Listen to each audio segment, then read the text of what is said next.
8 kilometre की ऊंचाई पर देश की सेवा के लिए -70 डिग्री के तापमान पर रहते हैं तैनात भारतीय जवान। जमे हुए खाने को गर्म करके खाने की चुनौती, नहाने पर प्रतिबंध और सर्द मौसम की वजह से कई बीमारियों के होने के खतरे के बीच देश की आन बान शान के लिए रहते हैं हरदम तैयार। आखिर कैसे होती है उन भारतीय जवानों की दिनचर्या? कैसे खाते पीते, नहाते और सोते हैं सियाचिन बॉर्डर पर तैनात भारतीय जवान?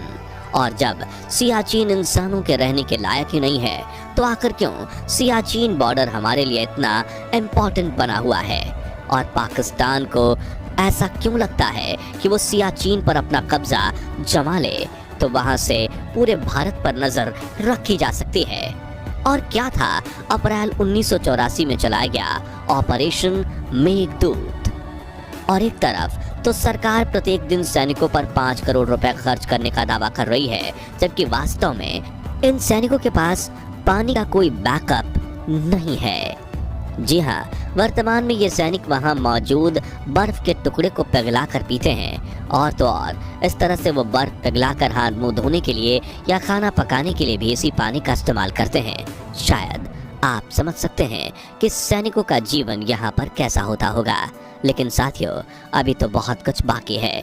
आइए आज की इस वीडियो में पूरी डिटेल बताते हैं। दोस्तों, दुनिया का सबसे ऊंचा युद्ध क्षेत्र सियाचिन ग्लेशियर, इसके बारे में ये कहा जाता है कि यह इंसानों के रहने लायक बिल्कुल भी नहीं है। दरअसल एक तो ये 24,000 फीट यानी लगभग 8 किलोमीटर की ऊंचाई पर है। दूसरा, यहाँ हमेशा ऑक्सीजन की कमी बनी रहती है। इसके अलावा यहाँ की ठंड और बर्फीले तूफान हड्डियों को जमा देने वाले होते हैं और इन सबसे खतरनाक है यहाँ अक्सर होने वाली हिमस्खलन, जिसमें कब पूरा का पूरा ठिकाना ही गायब हो जाए पता ही नहीं चलता। लेकिन फिर भी इतनी सारी चुनौतियों का सामना करते हुए भी हमारे भारतीय जवान 24 घंटे सियाचिन बॉर्डर पर तैनात रहकर इसकी रक्षा करते हैं। हमारे जवानों के शौर्य का ही परिचय है कि 24,000 फीट की ऊंचाई पर आज भी हमारा तिरंगा शान से लहरा रहा है। कहने सुनने में तो हमें ये जरा भी महसूस नहीं होता कि आखिर वो वहाँ अपना दिन कैसे गुजारते होंगे।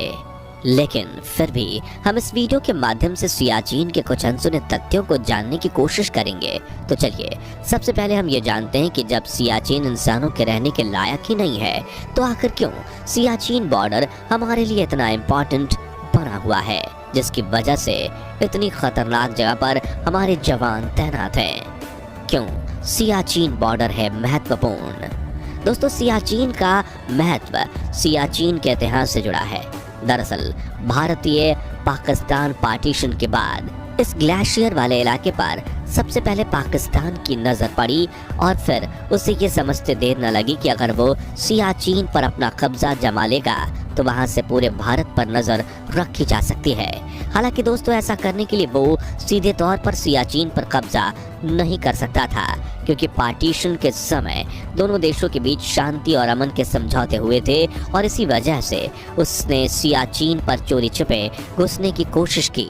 लेकिन इसी बीच भारतीय सैनिकों को इसकी खबर लग गई और फिर क्या था, 1981 के दौरान भारतीय सेना ने पाकिस्तान के इस नापाक मंसूबे को नाकाम करने के लिए सियाचिन के पूरे इलाके का नक्शा तैयार कर लिया। उधर पाकिस्तान को भी ये खबर लग गई कि भारत को उसकी चाल की खबर लग गई है, इसलिए हड़बड़ी में पाकिस्तान ने अपनी सेना सियाचिन के लिए रवाना कर दी।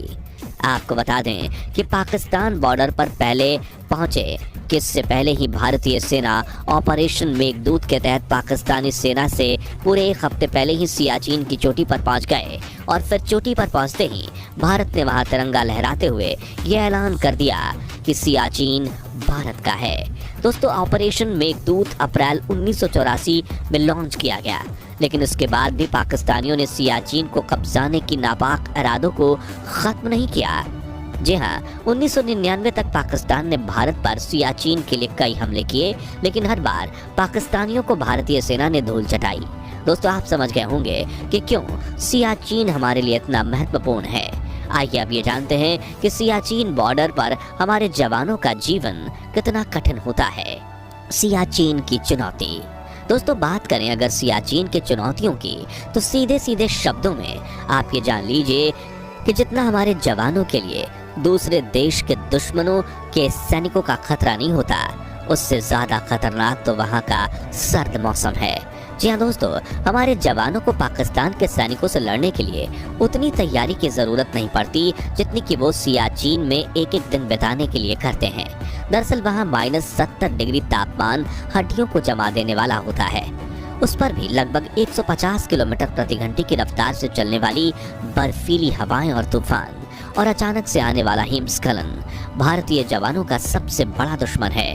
आपको बता दें कि बेस कैंप से लेकर हाई एल्टीट्यूड पोस्ट तक लगभग 10,000 सैनिक हमेशा तैनात रहते हैं। ये हमेशा जवाबी कार्यवाही के लिए रेडी रहते हैं, लेकिन इससे ज्यादा मशक्कत वहाँ इन्हें सोने और खाने पीने के लिए करना होता है। जी हाँ दोस्तों, इनके खाने पीने का सामान भी केवल हेलीकॉप्टर से ही भेजा जाता है। उस पर भी वहाँ हेलीकॉप्टर को लैंड कराने की सुविधा नहीं होती, जिस वजह से चलते हुए हेलीकॉप्टर से खाने के डब्बे नीचे फेंके जाते हैं। फिर सैनिक उन डब्बों को लेकर अपने बंकर में जाते हैं। अब यहाँ पर बहुत लोग ये सोच रहे होंगे कि जब सैनिकों का खाना हेलीकॉप्टर से भेजा जा रहा है तो उन डब्बों में खाना एकदम गर्मा गर्म रहता होगा, लेकिन दोस्तों आपको बता दूं कि उन डब्बों में खाना वहाँ की ठंड की वजह से पूरी तरह से ठंडा रहता है। पीने वाला सूप तो जमकर ठोस बन जाता है। सैनिक खाने पीने की चीज़ों को फिर से गर्म करके खाते हैं। जहाँ एक और इतनी ऊंचाई पर ऑक्सीजन का लेवल बेहद ही कम रहता है, वहाँ इन सैनिकों को अपनी शारीरिक ऊर्जा के लिए ज़्यादा कैलोरीज की ज़रूरत पड़ती है और इसके लिए इन्हें जो जूस, दूध, आलू, अंडे जैसे खाद्य पदार्थ दिए जाते हैं वो भी जमकर ठोस हो जाते हैं। आपको जानकर हैरानी होगी कि आलू और टमाटर तो ऐसे जम जाते हैं कि उन्हें आसानी से काटा भी नहीं जा सकता, बल्कि हथौड़ी की मदद से तोड़कर खाना पड़ता है। अब जब फूड आइटम्स जमकर इतने ठोस हो जाते हैं तो जाहिर सी बात है कि सैनिकों को वहाँ पीने के लिए पानी को हमेशा गर्म करना पड़ता होगा। लेकिन दोस्तों आपको बता दें कि इन सैनिकों के पास पानी का कोई बैकअप नहीं होता। जी हाँ, दरअसल ये वही मौजूद बर्फ के टुकड़ों को पिघलाकर पीते हैं और तो और इसी तरह से वो बर्फ पिघलाकर हाथ मुंह धोने के लिए या खाना पकाने के लिए पानी का इस्तेमाल करते हैं। आप समझ सकते हैं कि सैनिकों का जीवन यहाँ पर कैसा होता है। इसके अलावा यहाँ सैनिकों को नहाने की इजाज़त नहीं होती। जी हाँ, दरअसल यहाँ गर्म पानी में नहाने पर भी सख्त ठंड की वजह से किसी भी जवान के बेहोश हो जाने का खतरा बना रहता है, इसलिए इन्हें नहाने की इजाज़त नहीं होती। खान पान और दिनचर्या में इतने सारे बदलाव के कारण ज़्यादातर जवान को पाचन और कब्ज की समस्या रहती है। इसके अलावा यहाँ कुछ जवानों को फ्रॉस्ट बाइट नाम की एक दुर्लभ बीमारी हो जाती है। ये बीमारी भीषण ठंड की वजह से होती है। इन्हें भूख की कमी, नींद न आने और याददाश्त कमज़ोर होने जैसी समस्याओं का भी सामना करना पड़ता है। कुल मिलाकर हमारे सैनिक दुश्मन देश से ज़्यादा यहाँ की जानलेवा ठंड से लड़ते हैं। दोस्तों सबसे बड़ी दुखद बात यह है कि इस खराब मौसम के कारण 1984 से लेकर अब तक 850 से ज़्यादा सैनिकों की जान जा चुकी है। जी हाँ, इतनी जाने किसी युद्ध में नहीं बल्कि इस जानलेवा ठंड की वजह से गई है। हालांकि इतनी कठिन परिस्थितियों से लड़ने के लिए भारत सरकार यहाँ रोजाना 5 करोड़ तक का खर्च करती है, लेकिन फिर भी सच तो यही है कि इन सैनिकों का जीवन सियाचिन बॉर्डर पर किसी नरक के समान होता है। 15 से 24 हजार फीट की ऊंचाई पर तैनात रहने वाले ये सैनिक कपकपाती ठंड में कभी भी बेहोश होकर गिर सकते हैं और तो और बेहोशी के इस हालत में इन्हें वहां से रेस्क्यू करके अस्पताल तक ले जाना भी काफ़ी मुश्किल काम होता है। दूसरी ओर ये भी है कि इतनी सारी कठिन परिस्थितियों को झेलते हुए भी सैनिक हमारे देश के लिए, देश की आन बान शान, गौरव और अभिमान के लिए सियाचिन की हर चुनौती से लड़ते रहते हैं। जहां सियाचिन का अर्थ एक ऐसी जगह से है जहां गुलाब के फूल खिलते हैं, वहां हमारे सैनिक कांटों से भरी चुनौतियों को स्वीकार करते हुए देश के लिए वीरता से डटे रहते हैं। साथियों, आपको क्या लगता है, सरकार द्वारा इन्हें कुछ अलग सुविधाएं मिलनी चाहिए? यदि हाँ तो कौन सी सुविधा, जिससे ये देश सेवा करते हुए वहाँ थोड़ी राहत भरी जिंदगी जी पाएं? लेकिन सरकार तो पहले से ही रोजाना 5 करोड़ रुपए खर्च कर रही है। तो साथियों अपना जवाब हमें कमेंट में अवश्य दें।